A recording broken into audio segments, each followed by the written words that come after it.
Yo guys, welcome back. My name is Nathan, and today we need to talk about some huge Montreal Canadiens and Vancouver Canucks news and trade rumors because there's been a ton going on with these two teams over the past 24 hours. It seems like in the last little bit, both these teams' trajectories and futures have been changed almost completely, and there's a ton of news and a ton of rumors coming about these two teams, the Canucks and the Habs. But when it comes to Montreal and Vancouver, what has gone on recently with them? What is the latest news? What are the latest trade rumors? And what can we expect from Montreal and Vancouver going into the future? And what are my thoughts on everything that has gone on in the past 24 hours? Watch till the end for all the latest trade rumors and all the thoughts, and make sure you hit that subscribe button. 55% of the people that are watching are not subscribed. Hit that subscribe button for more hockey content just like this. Now we're going to start today's video talking about the Montreal Canadiens whole situation, then we're going to go obviously to the Vancouver Canucks, but the Montreal Canadiens honestly might have had one of the most important days in their franchise history over the past few years, with a bunch of firings and a lot of hirings in the front office, pretty much overhauling that entire organization.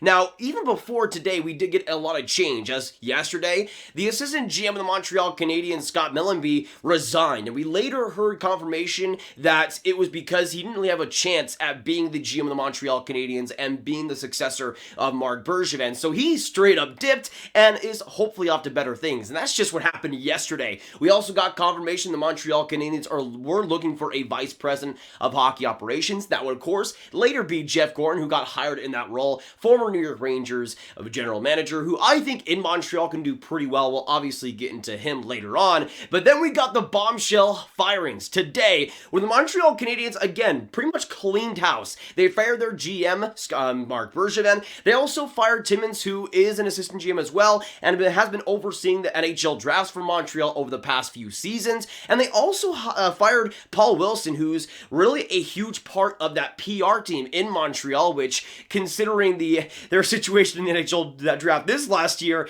don't think was handled amazingly well, so I could see where that change comes in. So you got the manager of PR, you got the GM of the Montreal Canadiens, you got an assistant GM who oversees the entire NHL draft. A lot of stuff going on there for Montreal, and a lot of pieces that are now away from that Montreal Canadiens organization, but you now have Jeff Gorton coming in, and also Glenn Sather as well coming into that Habs organization that hopefully will revamp that roster coming up in these next couple of years. Now, one of the most interesting things to me when it comes to this Montreal Canadiens team is the timing of these firings, because obviously Marc Bergevin's deal was expiring after this next season, and they could have, or this season, and they could have just let him go into free agency and found a new GM for the start of the offseason, but I'll tell you why they didn't.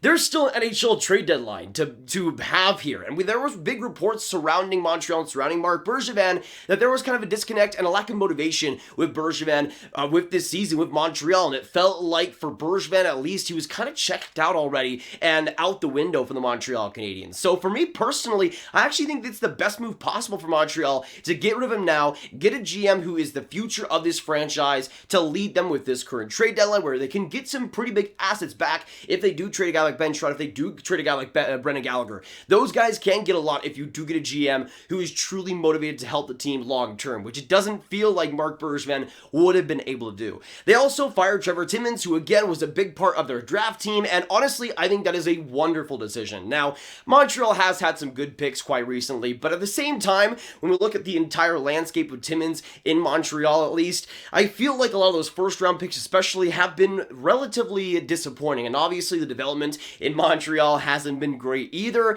but I do think there could have been a lot better drafting, a lot better scouting in Montreal, and it just feels like an improvement and a difference maker could have been used there, and I do think for the Habs, if they go in a different direction, it could definitely help them. And again, you do bring in Jeff Gorton as the vice president of hockey ops, you also bring in Glenn Sather, and I do feel like firing Bergevin, firing Timmins now is the best decision possible, and I feel like honestly with this Montreal Canadiens team making this decision now, they can finally head into the future with an actual clear mind, maybe even retool. We'll see what Montreal does. But I do think now making this decision, especially with Marc Bergevin, is the best decision where they can now focus on the trade deadline and focus on the future. And just going back to the trade deadline for the Canadiens, this is such an important trade deadline for them. If they are going to truly retool over the next year and a half, they have to nail the returns for guys like Ben Sherratt especially. I mean, I remember back with the Rangers when they announced their rebuild, they were going just ham on every single trade, making it work and getting as many futures and great quality pieces as possible. That's exactly what I think Montreal should do, and they have a lot of options too. I mean, if they want to trade a guy like David Savard, they want to trade a guy like Mike Hoffman, you already have Ben Sherratt on the block, you already have Brendan Gallagher on the block. This could really be a make or break trade deadline for the Montreal Canadiens, and I really do think they should be one of the better sellers. I think these next couple of drafts are going to be absolutely stacked,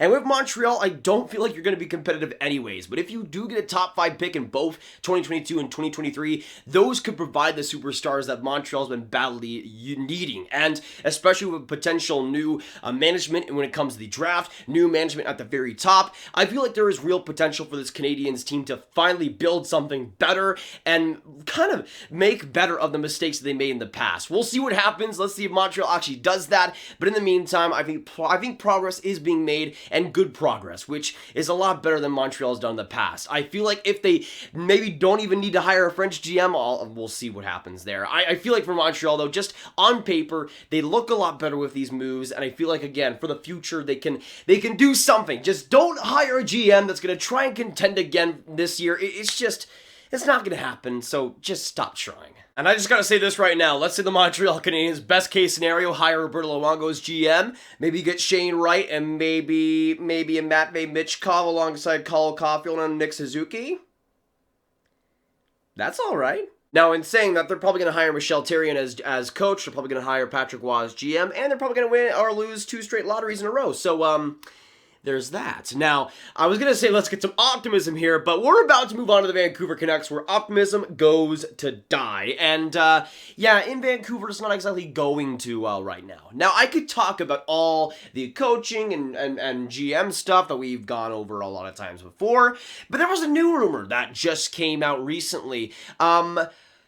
I don't know if Jim Benning is okay. I honestly don't know if Jim Benning is okay, but let's just go through it, shall we? So, Evander Kane recently was put on waivers and is supposed to be assigned to the AHL. Of course, after suspension with San Jose, they had to make something happen and they had to send him down or either play him in the NHL, which obviously is not going to happen for San Jose. But for the Sharks, there's been a lot of rumors surrounding a potential Evander Kane trade. One of the big things that they've done recently is be willing to actually have big retained salary there. So we could see maybe a 50% retained salary, $3.5 million Evander Kane on the trade block, which is very interesting. And we've heard a little bit of reports about teams potentially calling for him, and looks like Evander Kane and his agent calling for teams to potentially make a trade. And again, it seems like for San Jose, they want to get this guy off no matter what. But there was one team that was mentioned, and it was, of course, the Vancouver Canucks. Now, of course, this rumor comes from Rick Dhaliwal, who has just amazing sources on the Vancouver Canucks, and he said this in a tweet. Evander Kane will be put on waivers today. The Sharks are willing to eat half his salary in a trade, again, $3.5 million. A trade is being worked on, and then goes on to say this. Kane recently hired new agent Dan Milstein of Gold Star Hockey, who is reaching out to teams, including Vancouver. Now, the big thing to note with this is that the Canucks, again, with this tweet, aren't interested, or at least we don't know that they're interested right now. So I want to put that off right there and right now. So it seems like, again, his new agent, Dan Milstein, is reaching out to teams about potential Evander Kane interest and a potential Evander Kane trade. Obviously, Milstein's client does not want to be in San Jose situation. He wants to be playing in the NHL, and we've heard that already confirmed. And with Milstein, he wants to get his client away from the AHL and playing in the NHL again, which is what they want to see.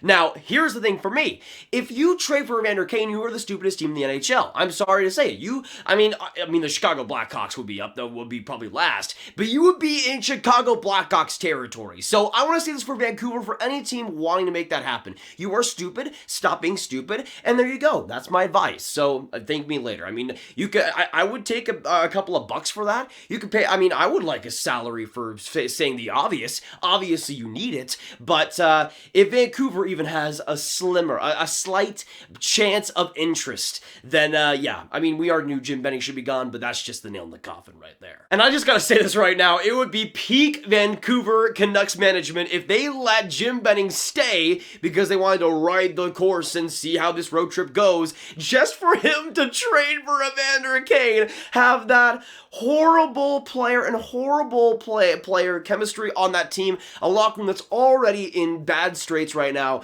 To add Evander Kane would be just the most hilarious thing of all time. But it would be so Vancouver, right, to postpone a move at GM just for him to potentially trade for Evander. I don't even know what to say. I hope that there is no interest out there for Evander Kane. We have seen time and time again with this guy's character that he is not fit and shouldn't have the privilege of playing in the NHL. It is a privilege to play in the NHL, or at least it should be. And players like Evander Kane, who are constantly outed as horrible human beings, as people that cannot work in a team layout, to get chance after chance. It just doesn't make any sense to me. And even at $3.5 million, I know the production is good. I would not want him on my team. I don't think any team should want them on their team. Just to have that presence there makes your locker room and your team so much worse for the long run. And you saw it in San Jose, you saw it in Buffalo, you saw it on so many teams. And if it's Vancouver, if it's anybody else, I just don't get what they're coming from. Obviously, the production is great, but this is not a player you add for $3.5 million for still the term that he has. I'm pretty sure he still has 4 years left. That's not a player you add and hope to have work out. It's not going to work out, and it hasn't worked out for any other team that he's been on. So stop trying. Now, we heard even more rumors about the Vancouver Canucks, specifically about Bo Horvat, which has been really interesting. Obviously, Bo Horvat, the captain of the Vancouver Canucks, is a big part of that team, or at least should be a big part of that team. But we've heard a lot of rumors about Bo Horvat potentially wanting away from the Vancouver Canucks, especially if they were to head in a rebuilding direction. There was reports that if they do that, then Bo Horvat would want to explore a potentially different team or potentially more options outside of Vancouver, which definitely thickens the plot when it comes to this Vancouver Canucks team. Obviously, they want to win. They want to be as competitive as possible, and this team just isn't doing it whatsoever. Travis Green, it's not going to happen under Travis Green. It's not going to happen under Jim Benning. And honestly, for me, with Bo Horvat, I don't really blame him whatsoever if we're talking about going in a rebuild situation. I mean, this guy is in the prime of his career, and obviously he hasn't played that great this year. That's obvious. But this is a guy that should be in a better position to win around him. He should have a better team around him, and he should have a better coach and organization above him. That really should be the case when it comes to him, and he's kind of been filled in that way. But it just feels so weird, and so, again, Vancouver Canucks, that now the captain is potentially wanting out and away from the team. It's just so much that has gone on with this Canucks team that is just so wrong and so sad, because this Canucks team just 2 years ago was such a competitive and such a fun team, and now it seems like since then everything that could have gone wrong has gone wrong, and it's just manifested itself into just a horrible situation every single day. I honestly feel bad for almost everybody in the organization, and until change happens, I don't think anything good is going to come from that Canucks team any longer. They need to do something, and again, every day that they don't do something is just more and more pain for the people and the players in that organization. And that is pretty much it when it comes to the Montreal Canadiens and the latest on the Vancouver Canucks. We got one team in Montreal that seems to have seen the light and has made changes to make this team better for the future. And then you have the Vancouver Canucks, not the Montreal Canadiens, sorry, the Vancouver Canucks, who have seemed to be doing the exact opposite and don't want to make a change because, yeah, this team is so great, right, guys? Yeah, I feel like for the Montreal Canadiens, it's going to be a lot better in the long run because they saw the light and have made these changes, and Vancouver's doing the exact opposite. I think Montreal's going to be a lot better because of it. But when it comes to these two teams, craziness has happened. I want to know in the comments down below, though, what do you guys think about all the news and rumors when it comes to these two teams? What do you think will happen next with both of these teams? With Montreal, who do you think they'll trade at the trade deadline? Who will be their GM? With Vancouver, what will they do next? Who will they fire? What will they do? Let me know. Of course, if you did enjoy this rundown, make sure you hit that subscribe button, hit that like button, and hit that notification bell if you haven't already, and share this video with friends and get it out there to everybody you guys know. Click on this card if you haven't for all my Trader Rumor content right in one playlist. My name is Nathan. Have a great day, and I'll see you in the next one. Goodbye.